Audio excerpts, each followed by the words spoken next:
Hey robot makers, how you doing? I hope you're having a good day so far. So do you want to make your own simple robot arm using something that you can control with your mobile phone, a tablet or any device with a web browser using a Raspberry Pi Pico W, which is actually on board a Pimoroni Inventor 2040 W, which is an absolutely amazing board for doing this kind of stuff.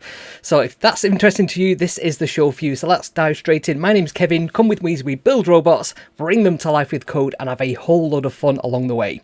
Okay, let's get over to our keynote and see what this is all about. So yes, today's sessions we're going to build a simple robot arm that has 5 servos.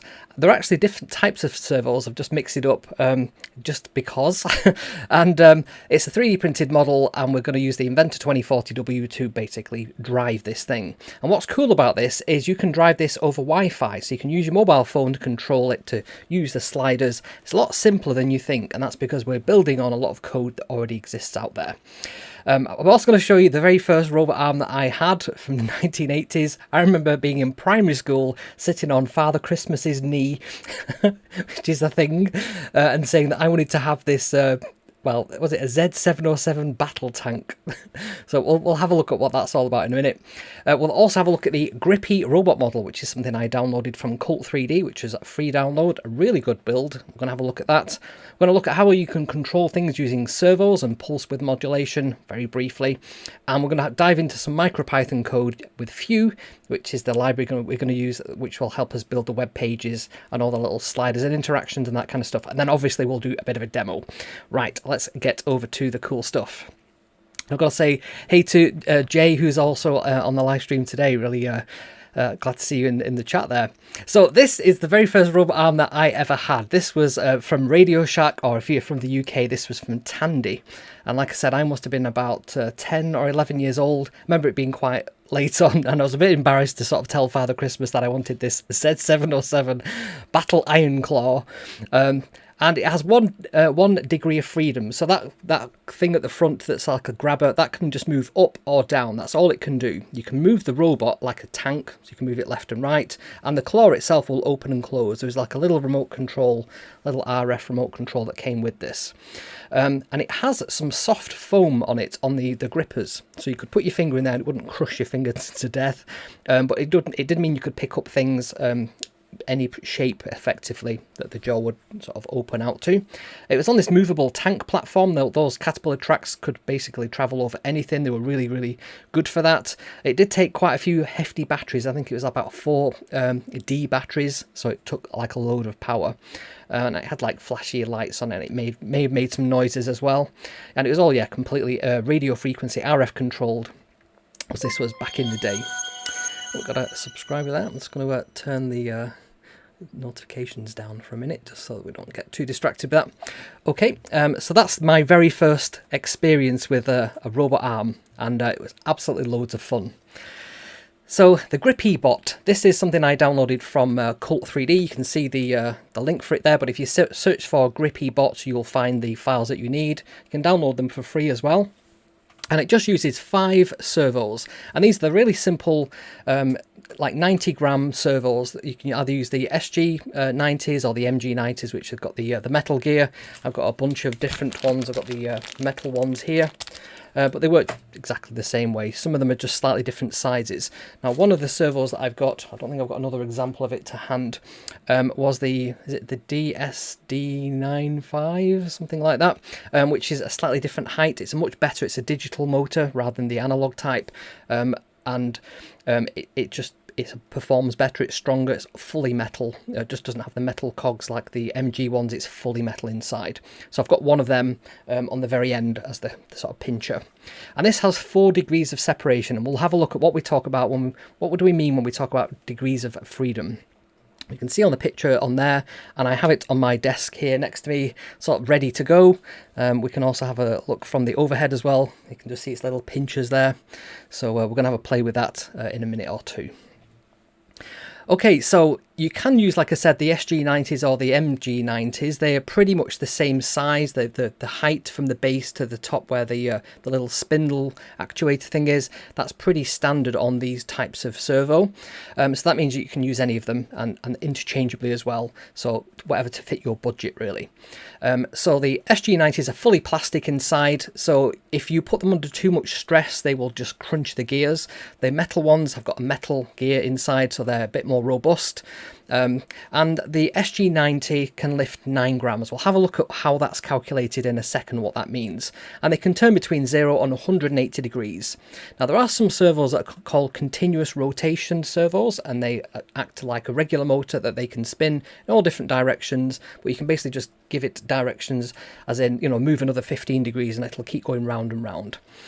So we're just using the regular 0 to 180 degree non-continuous servos for this particular robot. You can see a few different ranges of servos that I had just available in my robot lab on that picture there. So the very top row, they're the MG 995s, and I think there's a 996 in there as well. They're the ones I bought for the InMove robot that I've been building very slowly. And right in the middle there, you can see there's a 20 kilogram per centimetre motor in there as well, quite a strong one, and that's a digital as well. And then there's another little board just on the I'll just point with my mouse there. This little board here is a PCA 9685 board.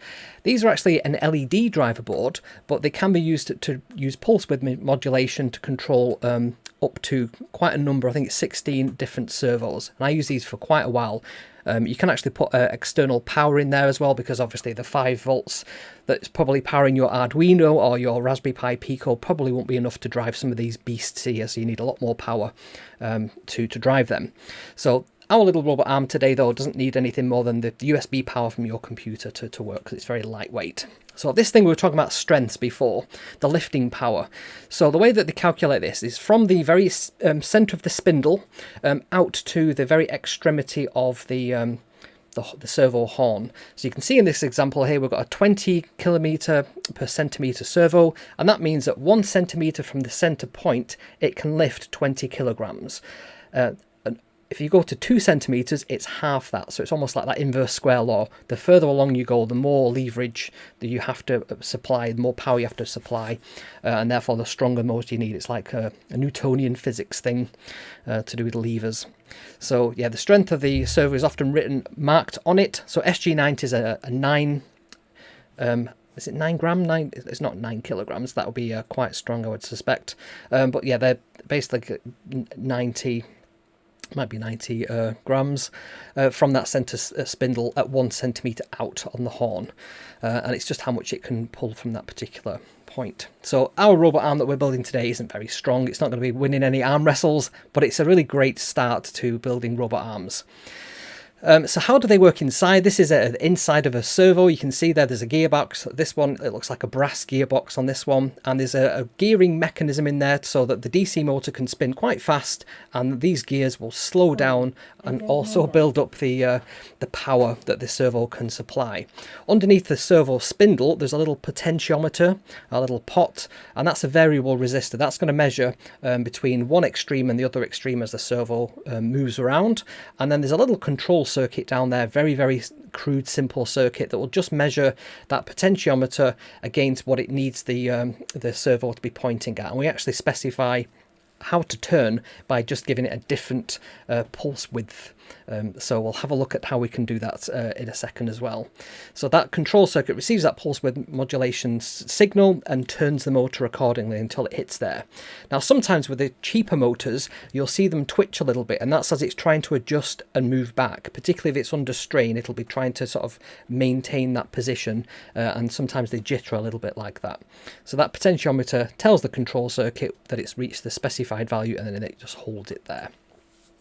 So pulse width modulation sounds really complicated, and it isn't really. It's just one of those things that you can understand. So if you have a period of time, so let's say 20 milliseconds, milli or microseconds, milliseconds I'm going to go with, and you have a 1 to 2 millisecond duty cycle. So that's where you're going to have a pulse of 5 volts up, and then for the rest of the time you're going to be down. And that little control circuit is going to be listening out for how quickly we're sending these pulse widths. So the duty cycle is how long it's up for, The rest of the time is the pulse width modulation duration. So it's 20 milliseconds at 50 hertz, and it's 5 volts power that we're providing to that. So if we go, the duty cycle is just 1 millisecond, then it will be 0 degrees on the servo. If we specify 1.5 milliseconds, it will be 90 degrees, and then 180 will be 2 milliseconds in that 20 millisecond duty cycle. Now, the confusing thing with all this is you can actually change the duty cycle in your servo libraries. Sometimes they might use like 5,000 instead, and then you have to basically use like a fraction of that to figure out what your range is. So I've often seen that it's like 5,000, and you might have like 1,800 or something like that to be 180 degrees, and it gets very complicated. So you basically just stick all this math into a library and then forget about it and just specify what you want the angle to be. And that's exactly what we're going to do today with the Pimoroni library that they built into the Inventor. They've got a really nice servos library that we can use, and we can specify percentages or angles or the exact pulse duration if you want as well. So just to summarize that, we've got this duty cycle, which is the entire amount of time that the signal is going to be sending across. That's the pulse. And then the fraction of that defines what the angle will be. And we specify that in milliseconds. So essentially we could have like a sleep. We can go high, sleep for a certain amount of time, and then drop the signal back down. So this is how it's going to be wired up. So we've got the Inventor 2040W, which is this board here. This is from Pimoroni, which is the amazing company in the UK based in Sheffield. They make all kinds of robotics and electronic stuff. And what we're going to use is their really nice MicroPython library. So you can see there the code is board equals Inventor 2040W. That's using their MicroPython batteries included that understands all the boards that they make. A bit like how Adafruit have CircuitPython, they have the Pimoroni batteries included MicroPython. And we're going to basically just have a little loop there that says for each servo in the board.servos, because there's 6 possible servo connections there, we're going to set each one to the mid value. So they're going to be exactly midpoint. And that's often something you want to do when you're setting up your servo. So if you've got like a little servo thing here and you want to sort of put something on there, and then you want to make sure that that's exactly at 90 degrees out in the midpoint between the minimum and maximum, you basically just use this to mid and it will set it exactly as we want. And then we're just printing out to the screen, to the terminal, what the servo value is, and any other details in that servo as well, and then sleeping for a second. I think I've changed that to 1/10 of a second just to speed the code up a little bit. And here's some other things that we can do. So we can go from the mid value, the minimum, the maximum. We can set a specific angle just by specifying that in the value, or we can specify percentage as well. We can say 90% of the full range, and it'll go to that. So really, really flexible way of controlling what we want our robot to do. So some of the pros and cons of this grippy robot, I've been using this a couple of days now. I'm quite familiar with its strengths and weaknesses. So it's very cheap to put together. It prints, I would say, I think it's about 9 hours out, and like the super fine resolution, you can probably get it to do half that speed, to be honest. They're quite simple angular surfaces, so nothing too complicated, not many build surfaces required. It's very easy to put together. The only screws that are required are the ones to screw in the servos to keep them into place. So very, very quick to build, and also very easy to program because it's just 5 regular servos. And because they can move in every direction other than the finger, I think that's the only one that's got like a limited range of motion. You're not going to break anything by setting this wrong. All I would say is before you screw in the servo horns into place, just run that program to set everything to mid, and then you can then make sure that everything's pointing up from the servo in the right direction. So some of the cons, some of the negative things about this, it's not very strong. And when I was putting this together, have I got the thing to hand? I was using these servo horns. So you often get these little servo horn in a packet. And I was pushing one of these into place on here.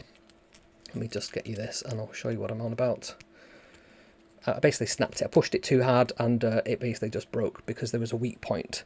So if I can get that to there, you can see there's like a little cross.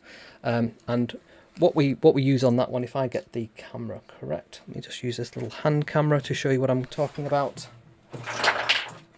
So just there, that's the bit I broke. I pushed that in too hard and it basically just snapped it off. So, You don't want to be doing that. You want to be taking care of that. So basically, I just a file on the printed out version I've used now. I had to basically just file that hole to make sure when I pushed the bit through, that it was nice and snug, and there was no I didn't force it in and split the plastic apart. So that's one of the cons. It's a little bit weak. The gripper only moves on one side, so it doesn't sort of grip like that, like the battle tank used to do. It's sort of this kind of motion. This one has one fixed point and the other one will move to it. So that means if you want to pick something up, you've got to consider that. You've got to sort of have one fixed and then the other one comes in. That can make things a little bit trickier. It's much easier if both of them move, I've found.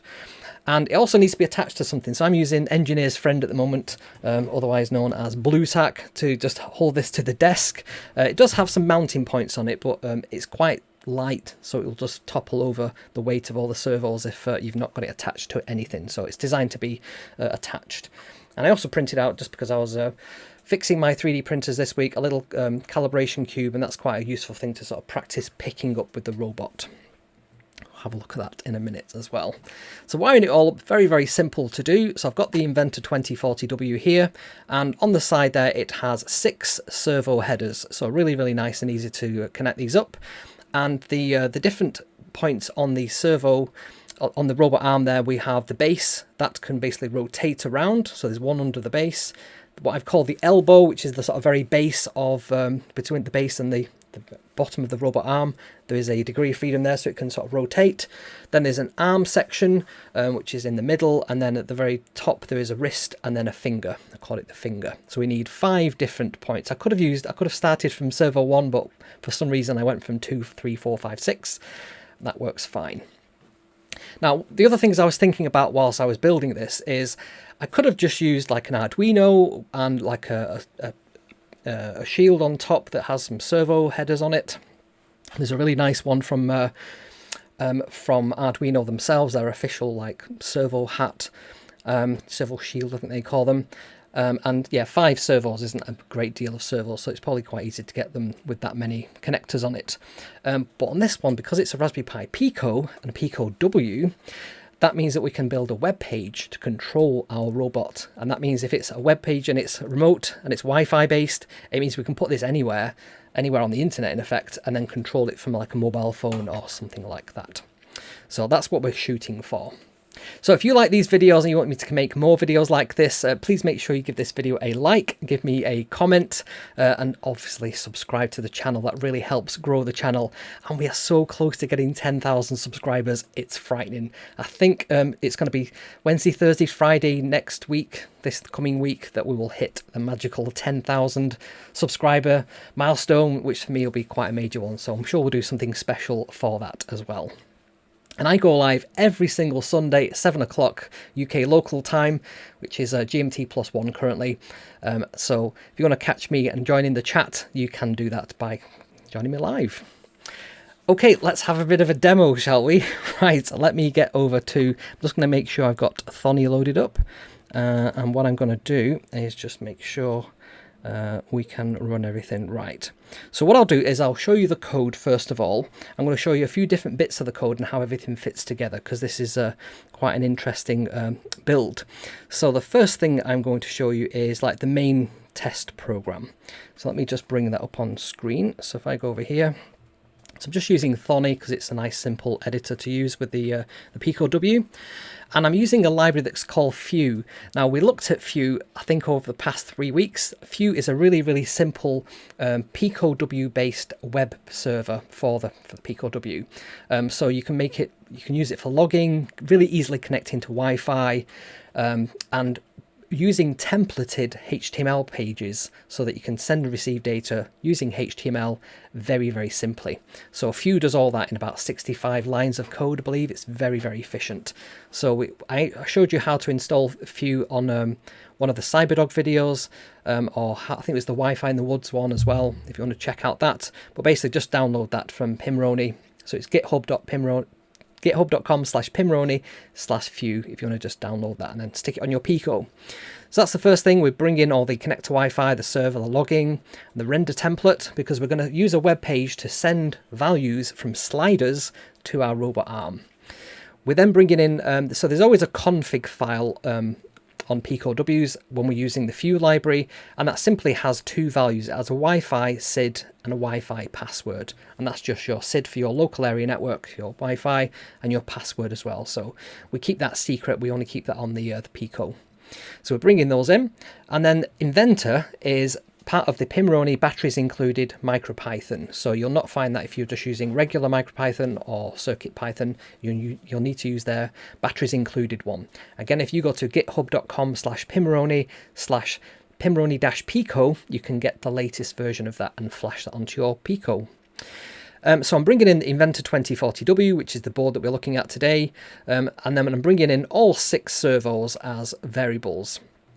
Constants, I should say. So they're essentially just the pin number from the Pico W.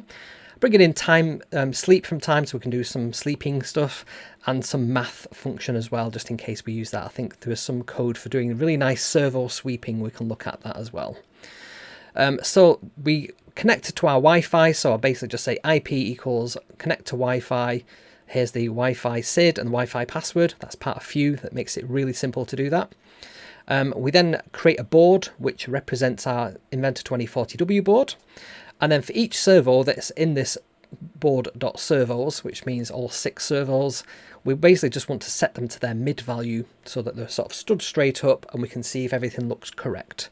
We can then print out just what the values are and then sleep for 1/10 of a second, so that'd be really, really quick to do. Just with 6 of them, like 1/6 of a second, something like that. Then I've got a function that's called position. So if I pass in a value for the arm or the wrist or the elbow or the finger or the base, then we're going to set that particular servo to be that value. Now the reason I've got equals none is we might not pass every value every time, just for efficiency. So only if we pass in arm will we set arm. That's what this block of code here does. So if finger is not none, then board.servos servo2.value equals whatever finger is. So we're relying on our web page to send us through the value to set that to. By value we mean the angle. So we do that for the finger, the wrist, the arm, the elbow, the base, and then we sleep for 1/10 of a second. Again, just to make sure, is it 100th of a second? 100th of a second, I think that is. We do that just to make sure that the servo's got time to move to the position, so it's got time to respond to that. And then this is the interesting bit. This is how the web page works. So this is Few. This is part of the Few library. So server.root and then / just means just when we type in the IP address of our robot, and we'll get the IP address in a second from the console, when it connects to the Wi-Fi, when we connect to that as a web page, either using get or post, and when you normally connect with a web browser, it's normally get that you're getting information. Post is where you send data through the web page back to the server, and then we basically have a function underneath that. So this is not a descriptor. This is a decorator, and this essentially just wraps this code in some other code. So we're going to have a function for that called index. It has this request which is passed to it by this slash thing. So whatever data is in request we can then deal with. And either it's a get where we just want the web page, usually the very first time we load the page. Otherwise, if it's a post, this is where the web page has sent data back to the server, to our little robot, with one of the values that we want to change. So if elbow equals, and this is request.form.get, we're going to send the data as a form, even though it doesn't look like a form, it's just a bunch of sliders, and you'll see it in a second. If we want to get whatever's in elbow, arm, base, finger, and wrist, and put them in elbow, arm, finger, and wrist, which is all 5 of our servos. And then if elbow is not none, because it might be, if it's not none, then we set the position using that function above, and we're just going to cast it into an integer. So when we get the data back from our web page, it'll actually be a string, and we want to change that value from a string to an integer. We want to do that again for the arm, base, wrist or finger and elbow. Otherwise, we want to just return the rendered template of index.html. Now, I was wondering whether we actually need this when we are posting data. I think we might be able to sort of comment that out, but I've not done it just because I want things to work. I don't want to be experimental during this live stream. And then the rest of the program, very simply, we just log what our IP address is that we got earlier on, and we set logging to disabled. Now this is where I've added a tiny bit of code to Vue in the logging module to basically stop it from logging entries because it slowed it down. Logging actually writes an entry to a file every time it receives a request. And if we want to move a slider, particularly if we wanted that to move in real time, writing to disk, writing to the memory on the Pico is quite slow to do if it's doing it in between each one. So I create a little variable that said if disabled is true, basically don't use logging, just ignore any logging stuff. So, and then server.run basically just runs in the background the server that's going to respond to all these web requests. So that's the program. And then with that, we have an index.html. So we need to upload that index.html to our Pico.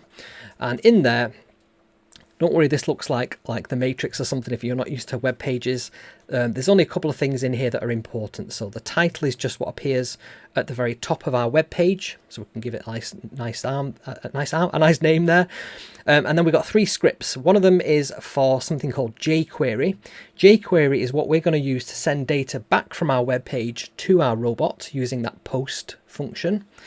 And we're going to send the values of each of the servos using the sliders. I'm going to bring in something called Bootstrap, and that's what the next 2 lines are. One's a link to the Bootstrap cascading style sheet, and the next one is to the Bootstrap JavaScript. You don't need to worry about what they are. They're really just to make the page look pretty rather than it just being a sort of Times New Roman font. Right, and then we've got the most important part of this is the posting of the values, and this is very simple code. But if you don't know JavaScript, it's probably gobbledygook. So we've got this $, which means this is a variable, and we are going to post some data, and we're going to post the following data. We're going to post elbow and whatever elbow value is, and we'll have a look where that comes from in a second. We're going to post base, and we're going to post whatever base value is, arm value, wrist value, finger value. And that's it. That's all the script does. So that's called post values. And then here is the rest of the page. So the page has a container to hold, like, the web pages are made up of like blocks of stuff, and we want to have a nice block in the middle of our page that has like a nice title. So it's got a heading 1 called Robot Arm, heading 5 underneath that says with the Pimoroni Inventor 2040 W. We want a horizontal line after that, and then we want a paragraph that just says use the sliders below to adjust the robot position. And then we've got this form, and the forms are used to send data back to a server. So if we wanted to send like a username or a password or an email or any kind of data back to a server, we use a form to do that. Now, in this case, we're not going to press a submit button. When we take our finger off the mouse after we've moved a slider, that's going to make a change in the background. A JavaScript calls this an on change. So here is the input control. It's of type range, and that means like a slider. We've got a minimum and maximum value, and I've set these to be 50. Now that's 50 degrees. So we're going to make our servo move between 0, -50 and +50. We could have that to -90 and +90, but when I did that, I found the servo would move with such force and then slightly past that point that it would actually reset the Pico. So I've just artificially just made that -50 to 50. And then the default value is just 0. That's the same for all of them. It's of class slider. And then the ID is the name that we give it. And this is how we match together what we're going to send in our post things, such as elbow, base, arm, wrist, and finger. That's what these values here mean. And then as it changes, so on change, after we've moved it and let go of our mouse, that value is going to trigger a function, post values, which will send those values using that function to our web server, which is what these empty speech marks means. It's just sent it back to where it came from. So we've got one of those for each of them, and then that's it. So let's run it and see what this looks like. So I'm going to go to test 2. I'm going to click on run, and I'm going to bring up this view here so we can see what the arm is actually doing. And let's have a look at the code on the console. So we can see there, got an IP address, which is 192.168.1.168. And it says server pin 10, 11, 12, 13, 14, 15. The pulse width is 1500, which is a value of 0 from an angle point of view. And the frequency, the duty cycle is 50 Hertz. And the current value that we're sending is 0 there. Right, so what I need to do is connect to 192.168.1.168. So if I just open up a web browser and I come across to robot arm. Let me just move this down here. Let me just make this so we can see what's going on. So if I just give that a refresh, like so, this is now live. So if I move this base and slide that, when I let go, it will move the robot arm, like so. So if I move it like that, and I scroll up, I just get this into position so you can see all of them. So if I now move the finger, let's move that there, we can close it, we can open it. So let's try and make it hold something. I've not actually tried this before, oops. So let's just open that up a little bit. Let's put that there and let's close it. There we go, it's holding something. How impressive is that? If I hold my hand out there and then it'll then drop it off. There we go. How many minutes in, Alex? I drop something every single time. There we go. And then we can move the base around again, like so. We can move some of the other servos like so. We can move the wrist like that, and we can move the finger. So let's go to the side view as well, just to see. Let's just get that into position so we can see it better. So if I just move the base around, oops, did I jiggle that? Sometimes it will just need rebooting. So let me just do that now. So what's just happened there? I think just as I moved it, it just said connection lost, use stop start to reconnect. So I just need to basically just press the green button again. It'll go to its default position, but I think I can go back to that web page. And what I wanted to show you is just from the side as I move the base around like so. Do I need to give that a refresh? Nope, it's not happy with me doing that. I think what it is it gets spurious data from the web page. I'm just going to try that one more time. So I'm just having to go back, press the restart button again. There we go, it's booting itself up. Okay, now we've got the web page up. Let's go back over here. Let us just get the top of that like so. And let me refresh the web page before I do anything else. Just so that, there we go. So if I move the base, I think what it is it's under strain, and if all the motors pull at the same time, I think it causes the board to kind of overload. So I don't know if Chris is on from Pimoroni, but this is something I've seen a few times. Let's see if he's on actually. Don't think so. Right, so we're back up and running again. Let's go back over to our web page. Let's give that a refresh.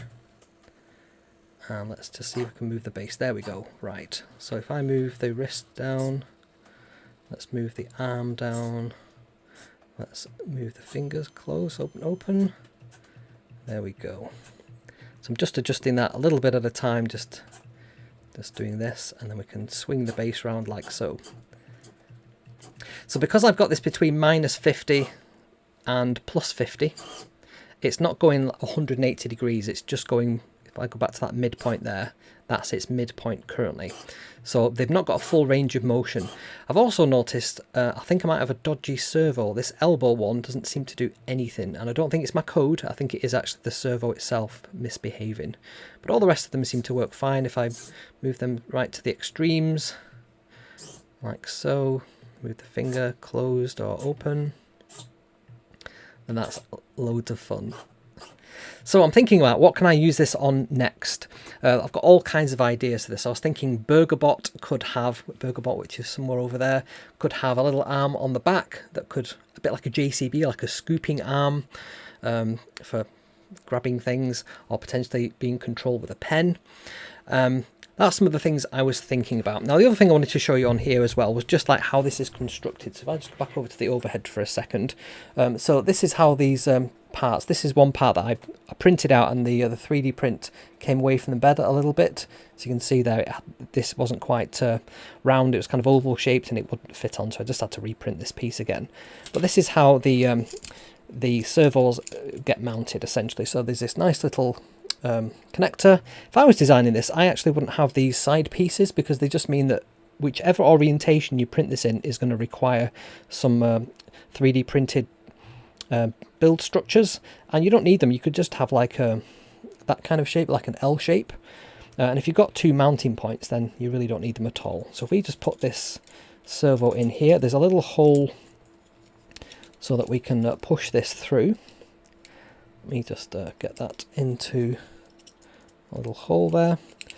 And then we just need to make sure that the servo spindle is opposite this this round thing here. And then there's two little screw points there. We can just screw them into place. I think this is one of the, this is probably the base ones. If I just grab this off from moving its blue tack, you can see that's pretty much that bottom piece just there. So on there is another another one of these. I think they're not exactly the same size.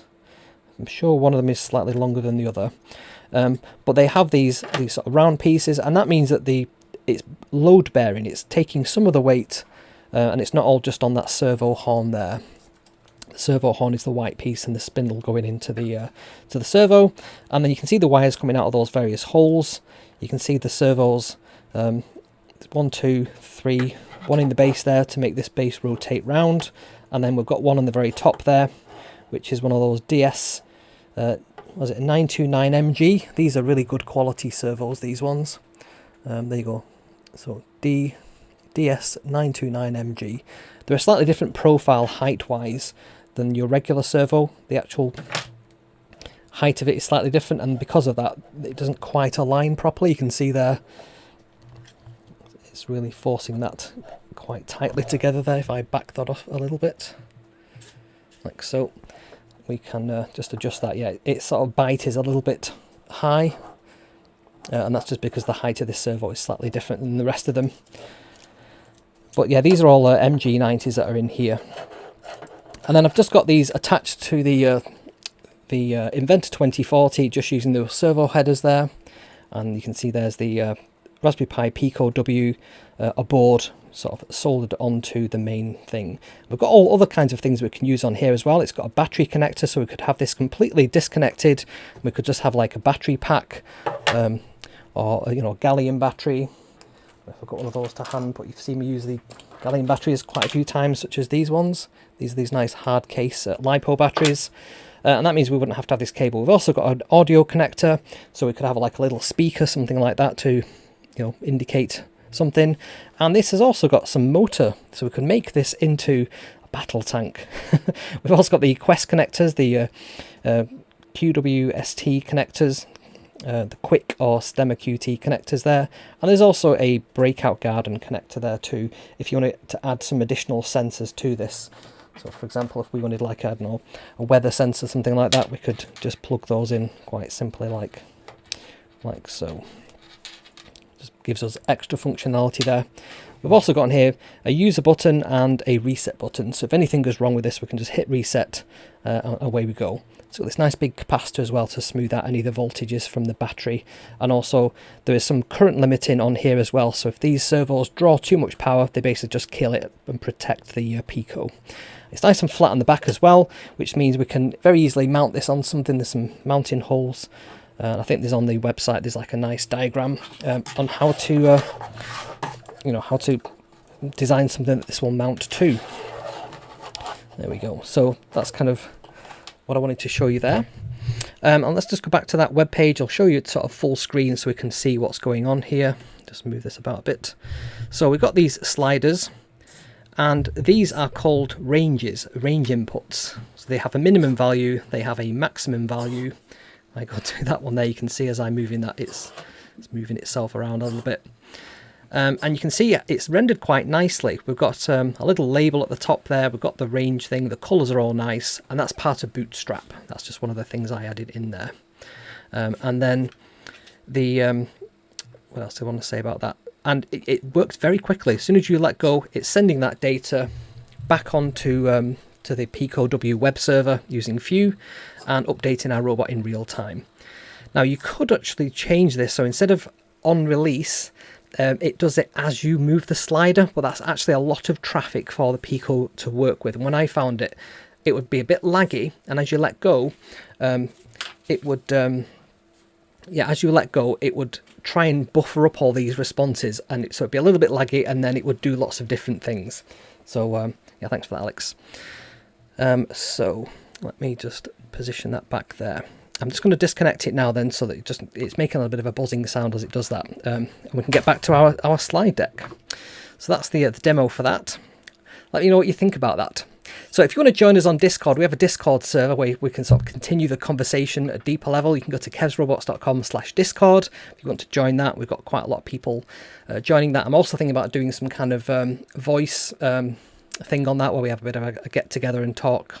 So not a live stream, but more like a voice chat thing. If you want to follow me on social media, I'm on Instagram. I pretty much post all pictures of robots and what I'm building on Instagram. So if you go to @KevinMcAleer, you can find me there. And I'm also on Twitter @KevsMac. So I post a lot of stuff on Twitter. So yeah, the other thing I wanted to sort of say, yes, if you want to help support the show, there's a few things you can do now. One of the really cool things I've got today, which I've not had before, is I've got my supporter page. So if you want to be a supporter, make sure that's not too loud on there. Let's back that right off. There we go. If you want to be a supporter, you can head over to kevsrobots.com/credits and you can just buy me a coffee. You can get your name on here as well as a message. If you want to go to like a deeper level of membership, your name on the credits every single week, then you can basically buy a very cheap membership there for the price of a coffee a month. And there's other levels of membership too, if you want to get more help building your robots. So if you want to get unstuck on a particular project, you get access to more stuff there too. So here's a couple of people who've supported me in the past month. So we've got Matt Heathcote there, we've got Steve Gale, Tech Cree, Shane Havron, we have Curtis Darst, is it Shemi? I know he's on the chat today. Tom, who's been one of the longest supporters, he's supported me from the very beginning of my channel, I think. We've got Donald, we've got Carlos, and we've also got Jeff, Joanne, who's on the chat today as well, live streaming, and we've got John Paul and Tom as well as a YouTube member. So you don't have to be a member if you don't want to, if you can't afford to do that, but certainly appreciate, and it helps support the channel if you want to do that. So yeah, if you want your name in the credits, head over to kevsrobots.com/credits and just click on the buy a coffee button there. Cool. If you're on the chat now, you can also do a super thanks or super chat, and that just pops up like a little message. I'll switch those on now. Let me just find the button for that. There we go. Yeah, so if anybody joins or buys a coffee or anything, it will pop up on the live stream now as well. And obviously you can just go to YouTube and click join membership too. Right, I think that is everything. Yes, so press my supporter button. So that's everything I wanted to cover off today. I need to wrap it up today on the top of the hour. So let me just do that. I know quite a few people in the UK. I think there's like a minute of respect for the Queen funeral. I think it's marking the end of the lying in state thing. I know quite a few people probably want to go off and do that. So I want to respect their time to do that. So I'm going to wrap it up at the top of the hour. So this is the point in the video where I say, if you're watching on replay, this is the part of the video where I cut it off and you don't get to see any of the Q&A. If you're watching this live, this is where I'll have a quick 15-minute Q&A and we'll see what people have been talking about.